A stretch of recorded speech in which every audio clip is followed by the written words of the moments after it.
Hello dear students, so today in this class we are going to start exercise 6.1 from NCERT book, है ना।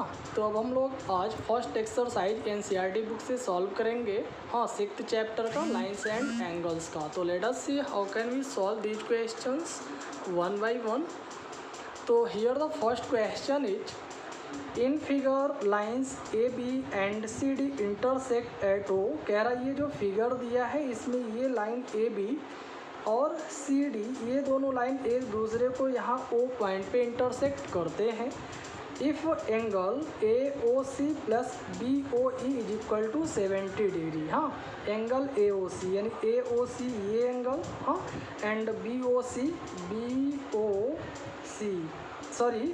ओ E यानी ये angle, इन दोनों का सम कितना दिया है 70 डिग्री दे रखा है।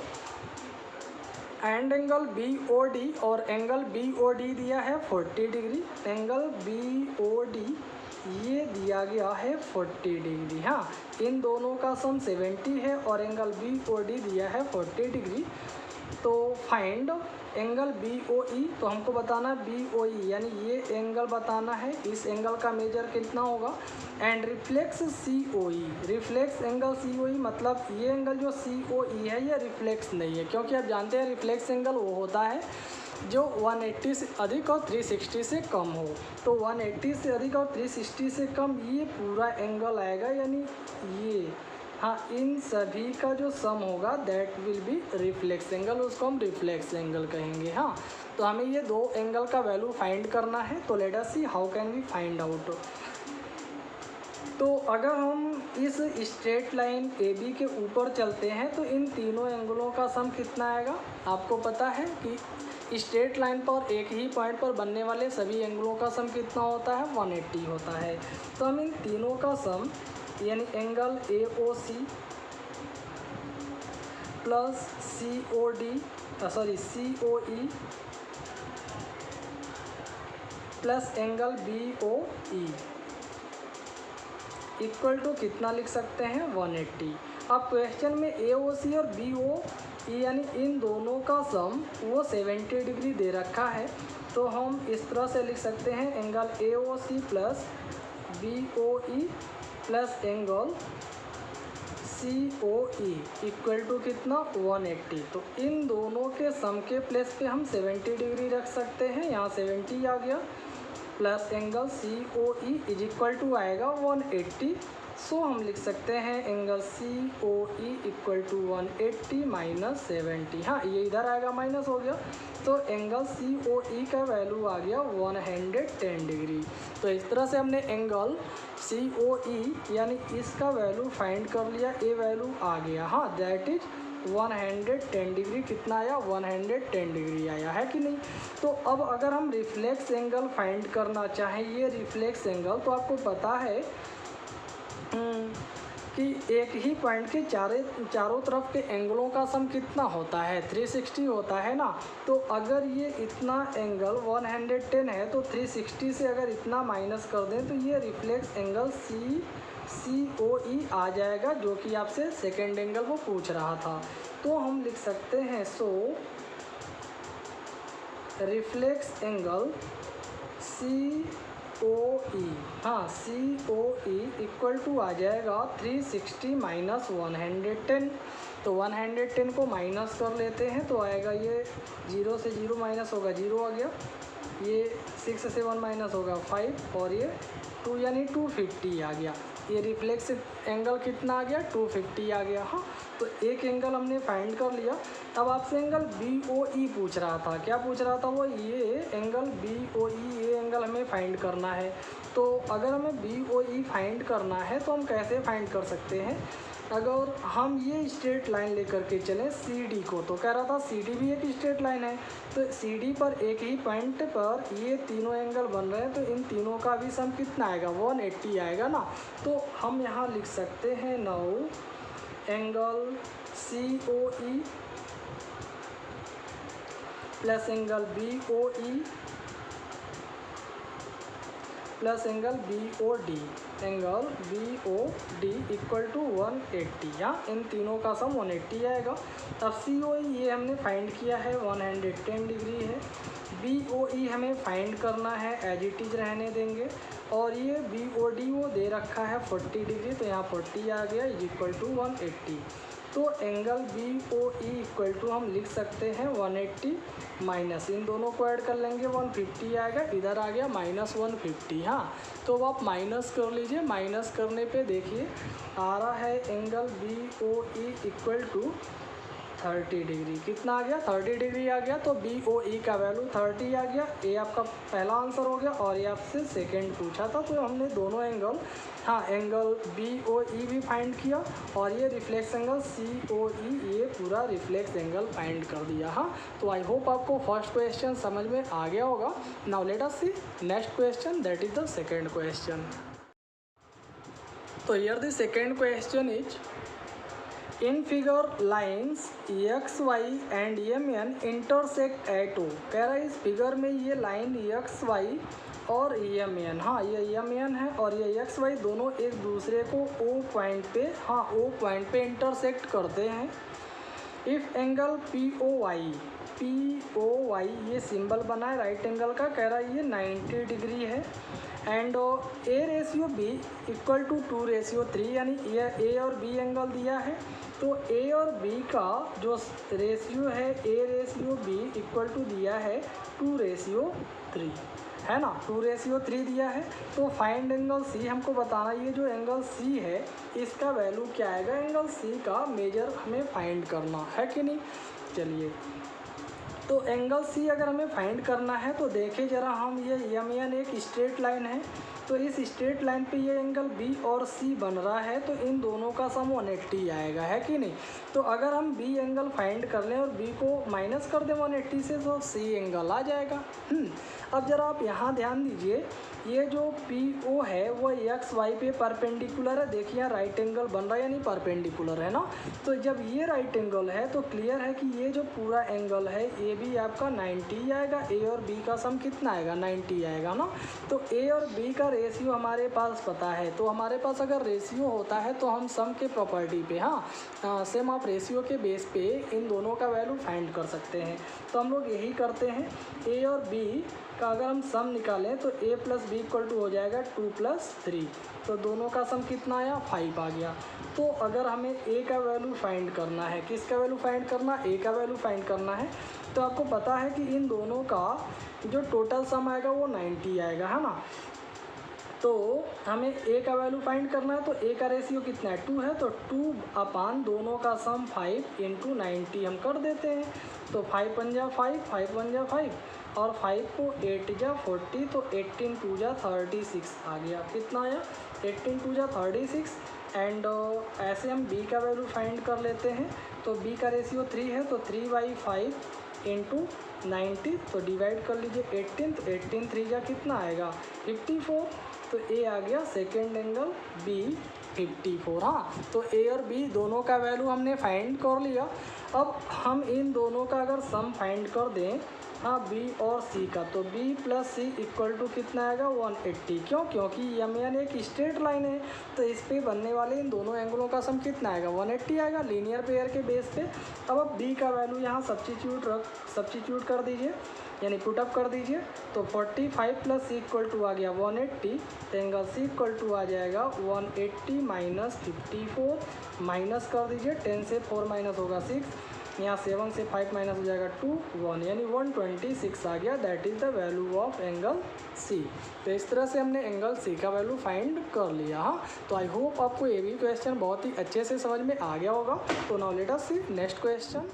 ओके स्टूडेंट्स, तो here the third question is, in figure angle PQR is equal to PRQ। हाँ, कह रहा है ये जो फिगर है, इस फिगर में एंगल PQR यानी ये एंगल, हाँ इंटीरियर एंगल, ये एंगल PRQ यानी इस एंगल के इक्वल है। ये दोनों एंगल एक दूसरे के इक्वल है, ऐसा ये कह रहा है। हाँ, तो देन प्रूव दैट, तो आप ये प्रूव करें कि angle PQS P Q S, यानी ये जो एक्सटीरियर एंगल बन रहा है पी क्यू एस और पी आर टी ये एंगल, हाँ ये दोनों एंगल एक दूसरे के इक्वल है, ये हमें प्रूव करना। हाँ देखिए इंटीरियर इन दोनों का, ये दोनों एंगल एक दूसरे के इक्वल दिया है क्वेश्चन में, यहाँ पे ये दिया है और इन दोनों को इक्वल हमें प्रूव करना। तो बहुत ही इजी क्वेश्चन है, समझते हैं हम इसे कैसे सॉल्व करेंगे। ध्यान दीजिए एस टी एक स्ट्रेट लाइन है, तो हम पी क्यू को बोलेंगे कि पी क्यू एक बी इस पे एक स्ट्रेट लाइन या फिर एक रे है। तो अगर हम पी क्यू को इस एस टी पे एक रे माने तो इन दोनों एंगल को क्या बोलेंगे, लीनियर पेयर, क्योंकि एक स्ट्रेट लाइन पर एक ही पॉइंट पे बनने वाले दो एंगलों का सम 180 होता है, उनको बोलते हैं हम लीनियर पेयर। अगर दो से ज़्यादा है एंगल तो भी उनका सम 180 ही आता है कि नहीं। तो इस बेस पे अगर हम इन दोनों का सम 180 के इक्वल रख दें, पहले ये हम बता देते हैं, यहाँ पे दिया है angle P Q R is equal to दिया है एंगल पी आर क्यू, एक क्वेश्चन में दिया है। अब हम इन दोनों का सम 180 के इक्वल बताएंगे। Angle P Q R plus angle P Q S is equal to 180 मान लेते हैं, हमारा फर्स्ट इक्वेशन है कि नहीं। अब ऐसे ही अगर हम बात करें पी आर की, तो पी आर भी इस एस टी पर एक लाइन है, एक रे है, तो इन दोनों का भी सम कितना आएगा, 180 आएगा। तो हम ऐसे यहाँ भी लिख सकते हैं angle P R Q, angle P R Q, हाँ P R Q plus P R T plus angle P R T is equal to 180, है ना। तो इन दोनों का सम भी 180 हो गया, मान लेते हैं यह सेकेंड इक्वेशन हो गया। तो स्टूडेंट अगर हम फर्स्ट और सेकेंड दोनों इक्वेशन को कंपेयर करें तो इन दोनों एंगलों का सम भी 180 डिग्री के इक्वल है और इन दोनों का भी सम 180 के इक्वल है कि नहीं। तो जब इन दोनों का सम 180 के इक्वल और इन दोनों का सम 180 के इक्वल, तो हम इन दोनों का सम 1 और इन दोनों का सम एक दूसरे के इक्वल रख सकते हैं।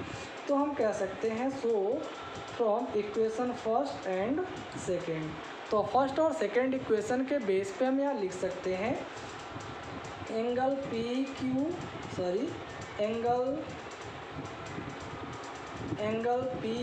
Are plus angle P Q S equal to इन दोनों का सम, यानी P R Q plus angle P R T. हाँ यानी इन दोनों का सम हमने एक दूसरे के इक्वल रख दिया, क्यों, क्योंकि दोनों का सम 180 के ही इक्वल है। अब यहाँ हमने पहले आपको बताया था कि एंगल जो पी क्यू आर है वो पी आर क्यू के इक्वल है। तो अगर हम पी आर क्यू के प्लेस पे ये पी क्यू आर के प्लेस पे पी आर क्यू को पुटअप कर दें, हाँ तो क्या आएगा, तो हम देखिए पी क्यू आर के प्लेस पे पी आर क्यू सब्स्टिट्यूट रख दे रहे हैं, यानी पुट कर दे रहे हैं। तो यहाँ हम रख दिए पी आर क्यू, इसके स्थान पे ही आ गया, और ये ऐसे P Q S as it is रहने देते हैं और एंगल पी आर क्यू ऐसे ही रहने दीजिए प्लस पी आर टी ऐसे ही रहने देते हैं। हाँ अब बीच में इक्वल का साइन हो और दोनों तरफ सेम एंगल हो तो ये कैंसिल हो जाता है। तो एंगल पी आर क्यू और एंगल पी आर क्यू दोनों कैंसिल हो गया क्योंकि दोनों प्लस में पॉजिटिव है। तो क्या बचा, यहाँ बचा एंगल पी क्यू एस और यहाँ बचा एंगल पी आर टी। तो हमसे ही कह रहा था कि पी क्यू एस और पी आर टी को आप इक्वल प्रूफ करिए, तो ये देखिए इक्वल प्रूफ हो गया। तो हम बता देंगे हैंस प्रूव्ड। हाँ इस तरह से हमने प्रूफ कर दिया कि एंगल पी क्यू एस, ये पी क्यू एस और पी आर टी एक दूसरे के इक्वल है ना। तो आई होप आपको ये भी क्वेश्चन बहुत ही अच्छे से समझ में आ गया होगा। तो now let us see next question. Okay students, so now let us see question number 4. So here you are given in figure if x plus y equal to w plus z। हाँ कह रहा है कि इस figure में x और y का सम, हाँ x प्लस y का सम w और z के इक्वल है, सम के इक्वल है। हाँ एक्स प्लस वाई का सम डब्ल्यू और जेड के सम के इक्वल आ गया, ये दिया है। तो कह रहा देन प्रूफ, तो आप ये प्रूफ करें that A O B is a straight line. A O B यानी ये जो लाइन आपको दिख रहा है ए ओ बी है, एक स्ट्रेट लाइन है। तो स्टूडेंट आप इसको स्ट्रेट लाइन कब कहेंगे? अगर एक्स और वाई का सम 180 आ जाए, हाँ, और डब्ल्यू जेड का सम 180 आ जाए, तो आप इसे एक स्ट्रेट लाइन कह सकते हैं। क्यों? क्योंकि अगर ये स्ट्रेट लाइन होगा तो स्ट्रेट लाइन पर एक ही पॉइंट पर बनने वाले सभी एंगलों का सम कितना होता है? हाँ, एक ही पॉइंट पर एक ही साइड में बनने वाले सभी एंगलों का सम 180 होता है। तो ये दोनों एंगल एक ही साइड में है तो इनका सम 180 आ गया, तब भी ये एक स्ट्रेट लाइन कहलाएगा, हाँ, ए ओ बी। और अगर डब्ल्यू जेड का सम 180 आ गया तब भी हम ए ओ बी को एक स्ट्रेट लाइन कहेंगे। तो हम बस हमें करना है ऐसा ही है। हाँ, तो सॉल्व करने से पहले अगर हम ध्यान दें कि ओ पॉइंट पर 4 एंगल बन रहा है, एक्स वाई डब्ल्यू जेड, है ना। तो अगर हम चारों का सम फाइंड करें तो कितना आएगा? 360, क्योंकि एक ही पॉइंट के पर चारों साइड में बनने वाले सभी एंगलों का सम कितना होता है? 360 होता है ना। तो इस बेस पे हम लिख सकते हैं, ना you can write here x plus y यानी इन दोनों का सम और वाई प्लस जेड का सम, हाँ, वाई नहीं, डब्ल्यू प्लस जेड का सम, डब्ल्यू प्लस जेड और एक्स प्लस वाई, इन दोनों यानी चारों एंगलों का सम 360 के इक्वल आएगा, है कि नहीं। अब आपको पता है कि एक्स वाई का सम डब्ल्यू जेड के सम के इक्वल है, तो क्यों ना हम सब्स्टिट्यूट यहाँ भी रख दें। तो एक्स वाई के प्लेस पे अगर हम डब्ल्यू जेड को पुटअप कर देते हैं, हाँ, डब्ल्यू जेड को पुटअप कर देते हैं, तो इस तरह से डब्ल्यू जेड का सम 2 टाइम्स आ गया, है कि नहीं। तो ये 1 डब्ल्यू जेड और ये 1 डब्ल्यू जेड यानी 2 टाइम्स ऑफ आ गया W plus Z equal to आ जाएगा 360। तो W plus Z equal to आ गया 360/2, 2 से डिवाइड कर देंगे तो कितना आया? 180 आ गया कि नहीं। यानी डब्ल्यू प्लस जेड का सम 180 डिग्री आ गया। कितना आ गया? 180 आ गया। ऐसे अगर हम y plus x plus y के स्थान पे ये पुट कर देते हैं, हाँ, यानी सॉरी डब्ल्यू प्लस जेड के स्थान पे हम एक्स प्लस वाई रख देते तो ऐसे X plus Y equal to आ जाता 180, है कि नहीं। तो इस तरह से डब्ल्यू और जेड का सम 180 के इक्वल आ गया, तो हम कह सकते हैं कि ए ओ बी एक स्ट्रेट लाइन है। तो हम कहेंगे so A O B is a straight line, हाँ, is a straight line, is a straight line और लाइन। तो आई होप आपको ये भी क्वेश्चन समझ में आ गया होगा। तो now let us see next question. So now let us see question number 5। तो here the 5th question is in figure P O Q is a line. कह रहा है ये जो फिगर दिया है इस फिगर में पी ओ क्यू, हाँ, ये पी ओ क्यू एक लाइन है, स्ट्रेट लाइन है। Ray O R is perpendicular to line P Q. कह रहा है ये जो रे है ओ आर इस पी क्यू पे परपेंडिकुलर है, परपेंडिकुलर ये दिया है यानी इस पे 90 का वो एंगल बना रहा है। फिर कह रहा O S is another ray line between ray O P and O R. कह रहा यस ओ जो है वो ओ आर, हाँ, ओ आर और ओ पी के बीच में एक दूसरा रे है, हाँ। तो प्रूव दैट, आपको प्रूव ये करना है कि angle R O S, angle R O S यानी ये जो एंगल है is equal to half of, हाँ, the difference of angle Q O S, यानी एंगल क्यू ओ एस यानी ये पूरा angle minus P O S यानी पी ओ एस, यानी ये पूरा एंगल और ये इन दोनों के डिफरेंस के हाफ के इक्वल है। क्या? R O S. आपको ये प्रूव करना है। तो now let us see how can we prove this question. तो स्टूडेंट पहले आपको ध्यान ये देना है, कह रहा था जो ओ आर है वो पी क्यू पे परपेंडिकुलर, हाँ, पी क्यू पे परपेंडिकुलर है। तो इसका मतलब ये हो गया कि पी ओ आर और क्यू ओ आर इन दोनों का जो सम होगा, हाँ, दैट विल बी, सॉरी, इन दोनों का सम कह रहे हैं, इन दोनों का जो एंगल होगा वो 90 के इक्वल होगा। जैसे ये 90 है वैसे ये भी क्या आएगा? 90 आएगा ना। तो ये पूरा एंगल पी ओ आर और क्यू ओ आर दोनों एक दूसरे के इक्वल होंगे। क्यों? क्योंकि दोनों 90 के इक्वल हैं। तो हम यहाँ लिख सकते हैं angle P O R POR equal to angle QOR equal to angle QOR। क्यों? क्योंकि हम बता सकते हैं रीजन यहाँ because each equal to 90 degree, दोनों 90 के इक्वल है ना। तो अब ये जो हमने एंगल POR लिखा है, यहाँ पे POR लिखे हैं ना, तो हम इसके प्लेस पे क्या लिख सकते हैं, एंगल POS और ROS इन दोनों का सम पूरे एंगल PQR के इक्वल आएगा, है ना। तो हम इन दोनों का सम इसके प्लेस पे लिख सकते हैं। तो हम लिख सकते हैं so angle POS plus ROS, हाँ एंगल ROS इक्वल टू, ऐसे जो QOR हमने लिखा एंगल QOR, हाँ अगर हम इस पूरे में से किसमें QOS से एंगल QOS, हाँ QOS यानी इस पूरे एंगल में से इतना अगर हम माइनस कर दें एंगल ROS को, हाँ ROS अगर इतना एंगल इस पूरे से माइनस करें तो इसके एंगल के इक्वल आएगा ना QOR के। तो हमने QOR के स्थान पे इस पूरे और इसका डिफरेंस लिख दिया, यानी दोनों का वैल्यू सेम है। तो आई होप आपको इतना समझ में आ गया होगा।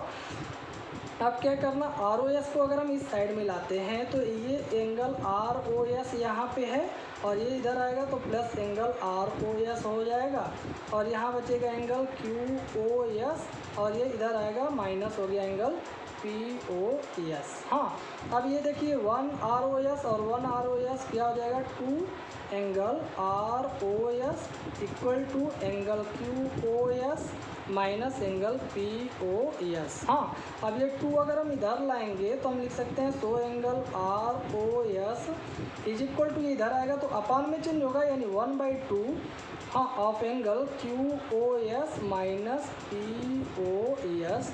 तो हैंस प्रूफ, बस हमें यही प्रूव करना था कि एंगल ROS जो है वो QOS और POS के डिफरेंस के हाफ के इक्वल है। तो hence proved you can say, हाँ हैंस प्रूव्ड। तो I hope student you also understood this question very well. आपको ये क्वेश्चन भी बहुत ही अच्छे से समझ में आ गया होगा। तो दैट्स ऑल, थैंक यू। अब इसमें यानी इस एक्सरसाइज में एक्सरसाइज 1 में बस केवल एक ही क्वेश्चन और बच रहा है। तो I think you can do this question yourself. तो that's all, thank you. Now see you again in the next session, bye.